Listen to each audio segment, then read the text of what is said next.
വലിച്ചെറിഞ്ഞു. സുവിശേഷ വിരോധികൾ അനേകരെ പഴിപ്പിച്ച ഇരുമ്പുകെട്ടലിൽ കിടത്തി പൊരിച്ചു കൊന്നു. അനേകരുടെ കണ്ണുകളും കാതുകളും അവർ പിഴുതെടുത്തു. അനേകരെ ഉമിത്തിക്കകത്തിട്ട് നീറി കൊല്ലുവാൻ അനുവദിച്ചു. അനേകരെ കല്ലെറിഞ്ഞു കൊന്നു. അനേകരെ ഈർച്ചവാളാൽ കൊന്നു. മാത്രമല്ല അനേകരുടെ നാവ് അവർ പിഴുതെടുത്തു. യേശുവിന്റെ നാമം ഉച്ചരിച്ചുവെന്ന കാരണത്താൽ അനേകരുടെ നാവ് പിഴുതെടുത്തു. സ്നേഹിത, അങ്ങനെ ആദ്യത്തെ 3 നൂറ്റാണ്ടിനുള്ളിൽ ഒരു 30 ലക്ഷമെങ്കിലും ദൈവമക്കൾ ഈ ഭൂമിയിൽ പെടഞ്ഞു വീണു ചത്തുവെന്ന കാര്യം വിസ്മരിക്കരുത്. മാത്രമല്ല നമ്മുടെ ഭാരതം അത്ര മെച്ചമല്ല. 1-ാം നൂറ്റാണ്ടിൽ ദൈവഭക്തനായ തോമാസ് ലീഗായുടെ ചോര കൊണ്ട് ഈ മണ്ണ് ചുമന്നതാണ് എന്ന കാര്യം മറന്നു പോകരുത്. അങ്ങനെ നിരവധി ദൈവമക്കൾ ഈ ഭൂമിയിൽ അവരുടെ ചോര ചൊരിഞ്ഞു. അവരിവിടുന്ന് മാറ്റപ്പെട്ടു. എന്റെ ചോദ്യം, കർത്താവിന്റെ കൽപ്പന ഒരു കരണം അടിച്ചാൽ മറുകരണത്തെ കാണിച്ചു കൊടുക്കുക, ശത്രുവിനെ സ്നേഹിക്കുക, ശത്രുവിന് വേണ്ടി പ്രാർത്ഥിക്കുക. അതാണ് ക്രൈസ്തവർ ചെയ്യുന്നത്. ഞങ്ങളുടെ മാർഗം അതാണ്. പക്ഷേ അവന്റെ ഭക്തന്മാരെ തൊട്ടാൽ, നീതിമാന്മാരെ തൊട്ടാൽ ദൈവം എങ്ങനെ പ്രതികരിക്കും? ഹാബേലിന്റെ രക്തത്തെക്കാൾ ഗുണകരമായി യേശുവിന്റെ ചോര സംസാരിക്കുന്നു എന്ന് പറയുമ്പോൾ ഹാബേലിന്റെ ചോര ന്യായവിധിക്കായി നിലവിളിക്കുന്നുവെന്ന് ഉൽപ്പത്തി 4 പറയുന്നു. വെളിപ്പാട് പുസ്തകം എടുക്കുക, 6-ാം അധ്യായം, അതിന്റെ 9-ഉം 10-ഉം വാക്യം വായിക്കുമ്പോൾ അവിടെ രക്തസാക്ഷികളായ ഒരു പറ്റം വിശുദ്ധന്മാരുടെ ആത്മാക്കൾ ദൈവത്തോട് നിലവിളിക്കുന്ന ഭയാനകമായ ഒരു നിലവിളി രേഖപ്പെടുത്തിയിട്ടുണ്ട്. അതുകൂടെ ഒന്ന് അടർത്തിയെടുത്ത് വായിച്ചാൽ മാത്രമേ യേശുവിന്റെ ചോരയുടെ സവിശേഷത, ഗുണകരമായി അവൻ സംസാരിക്കുന്നതിന്റെ സവിശേഷത നമുക്ക് മനസ്സിലാകുകയുള്ളൂ. അവൻ 5-ാം മുദ്ര പൊട്ടിച്ചപ്പോൾ ദൈവവചനം നിമിത്തം തങ്ങൾ പറഞ്ഞ സാക്ഷ്യം ഹേതുവായും അറുക്കപ്പെട്ടവരുടെ ആത്മാക്കൾ ഞാൻ യാഗപീഠത്തിൻ കീഴിൽ കണ്ടു. വിശുദ്ധനും സത്യവാനുമായ നാഥ, ഭൂമിയിൽ വസിക്കുന്നവരോട് ഞങ്ങളുടെ രക്തത്തെക്കുറിച്ച് നീ എത്രത്തോളം ന്യായവിധിയും പ്രതികാരവും നടത്താതെയിരിക്കും എന്ന് അവർ ഉറക്കെ നിലവിളിച്ചു. സ്വർഗത്തിലെ ദർശനം അപ്പോസ്തലനായ യോഹന്നാൻ ഉണ്ടാകുന്നു. യോഹന്നാൻ കാണുന്നത് അറുക്കപ്പെട്ട രക്തസാക്ഷികളായ വിശുദ്ധന്മാരുടെ ആത്മാക്കൾ ദൈവത്തോട് നിലവിളിച്ചുകൊണ്ട് ചോദിക്കുന്നു, അല്ലയോ സത്യവാനും നീതിമാനുമായ ദൈവമേ, ഞങ്ങൾ ചൊരിഞ്ഞ ചോരയ്ക്ക് എത്രത്തോളം നീ പ്രതികാരം ചെയ്യാതിരിക്കും?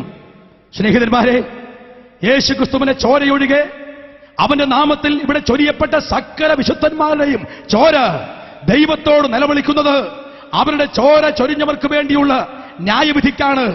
അവരാരെയും ശിക്ഷിക്കയില്ല, ആരെയും ന്യായം വിധിക്കയില്ല. പക്ഷേ അവരുടെ ചോര ചൊരിഞ്ഞതിന്റെ പ്രതികാരം നടത്തുവാൻ അല്ലയോ ദൈവമേ നീ എന്ത് തയ്യാറാകാതിരിക്കുന്നു? ഇതാണ് വിശുദ്ധന്മാർ ചോദിച്ചുകൊണ്ടിരിക്കുന്നത്. ചരിത്രം വിവരിക്കുവാൻ നിവൃത്തിയില്ല. അല്ലെങ്കിൽ ഈ ഭാരതം ഉൾപ്പെടെ, കേരളം ഉൾപ്പെടെ കഴിഞ്ഞ നാളുകളിൽ ചൊരിഞ്ഞ ക്രൈസ്തവന്റെ ചോരയ്ക്ക് പ്രതികാരം ഭാഗികമായി ദൈവം ഈ മണ്ണിൽ അക്കമിട്ടും അടിവരയിട്ടും ചോദിച്ചുവെന്ന് തെളിയിക്കുവാൻ യാതൊരു സംശയവും എനിക്കില്ലാതെ വണ്ണം തെളിവുകൾ എന്റെ പക്കലുണ്ട്. സ്നേഹിതന്മാരെ, സൗദി അറേബ്യയാണെങ്കിലും കുവൈറ്റ് ആണെങ്കിലും സോവിയറ്റ് റഷ്യയാണെങ്കിലും ഇനിയേറെ അമേരിക്കയാണെങ്കിലും ഭാരതമാണെങ്കിലും ആര് ഏത് സമയത്ത് ദൈവമക്കളെ തൊട്ടിട്ട് അവരുടെ ചോര താഴേക്ക് വീഴിച്ചിട്ടുണ്ടോ, കാലമേറെ കഴിയും മുമ്പ് ആ മണ്ണിലൊക്കെ ഭാഗികമായി ന്യായവിധി നടത്തി ദൈവത്തിന്റെ ജനത്തെ തൊട്ടവരോട് ദൈവം പ്രതികരിക്കാതെ പോയില്ല. ഒറീസയെ എടുത്ത് പഠിച്ചുകൊള്ളുക, ഗുജറാത്തിനെ പഠിച്ചുകൊള്ളുക, റാന്നി പാലം കണ്ട് പഠിച്ചുകൊള്ളുക. എല്ലാം ഞാൻ നിങ്ങൾക്ക് വിട്ടുതരുന്നു. അതിന്റെ എല്ലാം പിന്നിൽ കഥകളുണ്ട്. അതിന്റെ എല്ലാം പിന്നിൽ ദൈവമക്കളെ ചോര വീണ കറുത്ത അധ്യായമുണ്ട്. സ്നേഹിത, നിസ്സാരമായ കാര്യമല്ല. എവിടെ ദൈവം വാളോങ്ങിയിട്ടുണ്ടോ അവിടെ ദൈവദാസന്മാരെ കുരുതി കൊടുത്ത ദാരുണമായ സംഭവം ഉണ്ടായിരിക്കും. അതുകൊണ്ട് വളരെ വേദനയോടെ ഞങ്ങൾ പറയുന്നു, ലോകത്തെ പ്രകാശിപ്പിക്കുവാൻ ദൈവം അയച്ച ദൈവമക്കൾ, ലോകം ചീഞ്ഞു പോകാതെ സൂക്ഷിക്കുവാൻ ദൈവം നൽകിയ ലോകത്തിന്റെ ഉപ്പ്, അങ്ങനെയുള്ള ക്രൈസ്തവരെ തൊട്ട് കൈപൊള്ളിക്കാൻ നിൽക്കരുത്. അതുകൊണ്ട് വിശുദ്ധന്മാരെ തൊട്ടാൽ ശിക്ഷാവിധി ഉണ്ടെന്ന് ബൈബിൾ പറയുന്നു.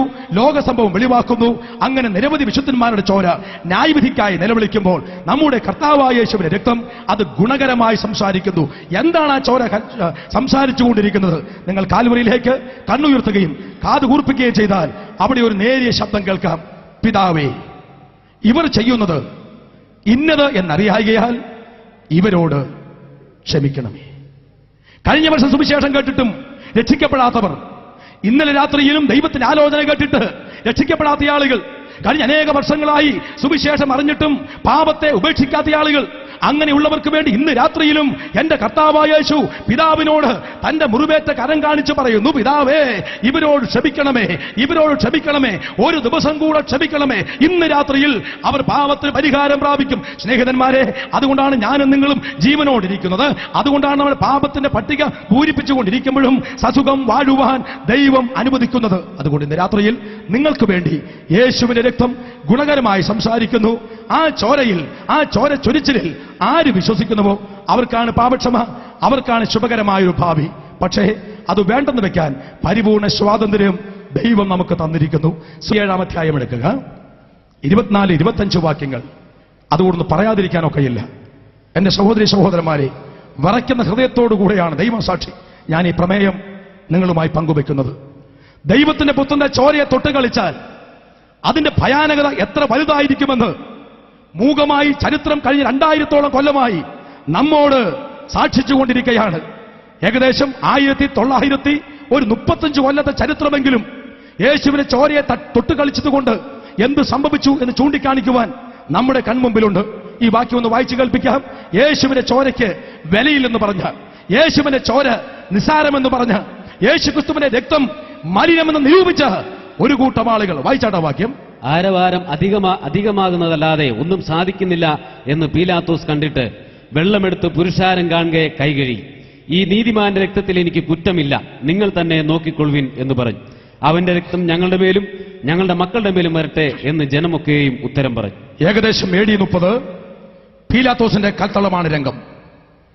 33.5 വയസ്സുള്ള യേശുവെന്ന ആശാരി ചെറുക്കനെ കൈബന്ധിച്ച് അവിടെ നിർത്തിയിട്ടുണ്ട്. അവന്റെ ശരീരം മുഴുവൻ ഉഴവുചാൽ പോലെ അടിച്ചു കീറിയിട്ടുണ്ട്. ആ ശിരസിൽ അവർ മുൾക്കിരീടം വെച്ച് ആഞ്ഞടിച്ചിട്ടുണ്ട്. ആ കയ്യിൽ ഒരു ഞാങ്ങണക്കോല് കൊടുത്തിട്ടുണ്ട് അവനെ അപമാനിക്കുവാൻ. അവന്റെ കവിളത്ത് റോമൻ പടയാളികൾ മാറി മാറി അടിച്ച പാടുണ്ട്. ആ കവിളിലെ രോമം അവർ പിഴുതെടുത്തിട്ടുണ്ട്. ആ മുഖത്ത് പലർ കാർക്കിച്ചു തുപ്പിയിട്ടുണ്ട്. അവനൊന്നും മിണ്ടാതെ, ആഗ്രഹിക്കത്തക്ക സൗന്ദര്യമില്ലാതെ, രോഗം ശീലിച്ചവനെ പോലെ തല താഴ്ത്തി നിൽക്കുകയാണ്. യഹൂദന്മാരുടെ ആരവാരവും ഇവനെ കൊല്ലണം. ഉടനെ പിലാത്തോസ് മാറി മാറി ഇവനെ വിചാരണ ചെയ്തു. പിലാത്തോസിന് മനസ്സിലായി, റോമൻ ന്യായാധിപന് മനസ്സിലായി, യേശു കുറ്റം ചെയ്തിട്ടില്ല. പലവട്ടം അവന് വിചാരണ ചെയ്തു. അവന് മനസ്സിലായി യേശു നിരപരാധിയാണ്. പിലാത്തോസ് ചോദിച്ചു, സ്നേഹിതന്മാരെ, നമ്മുടെ നിയമമനുസരിച്ച് നാം ഒരു കുറ്റവാളിയെ വിട്ടുതരാറുണ്ടല്ലോ, അങ്ങനെ യേശുവിനെ വിട്ടുതരട്ടെ, പകരം കൊലപാതകനായി ബറബ്ബാസിനെ കൊല്ലട്ടെ. യഹൂദ പരീക്ഷകൾ പറഞ്ഞു, പിലാത്തോസേ, യേശുവിനെ കൊല്ലുക, ബറബ്ബാസിനെ വിട്ടുതരിക, ഇവനെ കൊല്ലണം. പിലാത്തോസ് ആകെ അസ്വസ്ഥനായി. അവനറിയാം യേശു നിരപരാധിയാണ്. അവൻ പറഞ്ഞു, യേശുവിനെ ഞാൻ അടുപ്പിച്ച് വിട്ടയക്കട്ടെ. യഹൂദന്മാർ പറഞ്ഞു, പിലാത്തോസേ, നീ അങ്ങനെ ചെയ്താൽ നീ കൈസറുടെ സ്നേഹിതനല്ല എന്ന് ഞങ്ങൾ പറയും. ഭീരുവായ പിലാത്തോസ്, അധികാരമോഹിയായ പിലാത്തോസ് തന്റെ സിംഹാസനം ആടി ഉലയുന്നത് കണ്ടപ്പോൾ നീതിമാനായ യേശുവിനെ കൊല്ലുവാൻ തീരുമാനിച്ചു. പക്ഷേ ചരിത്രപരമായ ഒരു വിളംബരം അവൻ ചെയ്തു. അവരുടെ രാജ്യനയം അനുസരിച്ച് അല്പം വെള്ളമെടുത്ത് ജനം കാണെ കൈ കഴുകി പിലാത്തോസ് പറഞ്ഞു, ഈ നീതിമാന്റെ രക്തത്തിൽ എനിക്ക് പങ്കില്ല.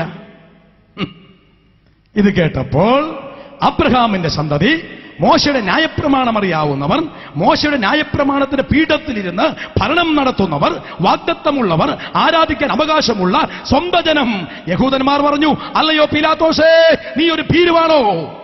ഈ ആശാരി ചെറുക്കനെ ചോര കണ്ടിട്ട് പിലാത്തോസേ നീ ഞെട്ടിവിറയ്ക്കുന്നുവോ? നീ റോമൻ സാമ്രാജ്യത്തിന് അപമാനമാണ് പിലാത്തോസേ. ഇവന്റെ ചോരയോ, ഇവന്റെ ചോര ഞങ്ങളുടെ മേലും ഞങ്ങളുടെ മക്കളുടെ മേലും വരട്ടെ.